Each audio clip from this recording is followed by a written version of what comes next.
Hôpital Bruckmann cet après-midi, à bord de cette ambulance, une patiente Covid positive dont l'état se dégrade. Pour nos ambulanciers, les missions s'enchaînent et se ressemblent de plus en plus. Pour nous, c'est la quatrième mission où on transporte que des patients Covid.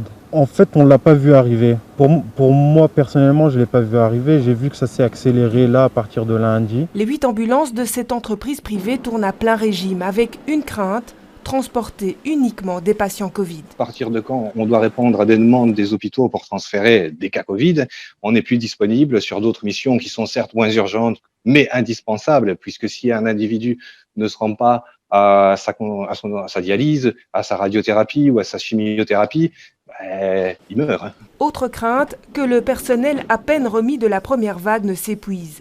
Car après chaque patient Covid, l'ambulance doit être complètement décontaminée. Et cela se passe à 50 km d'ici. Il y a la route, il y a le fait de redescendre à chaque patient pour la désinfection de l'ambulance. Ça prend minimum 1 heure pour tout désinfecter.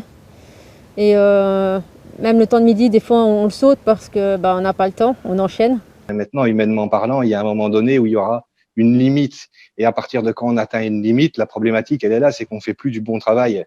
Nous, notre mission, c'est d'être irréprochable sur tout ce qui est mesures d'hygiène, tout ce qui concerne les mesures sanitaires et la prise en charge à l'égard du patient.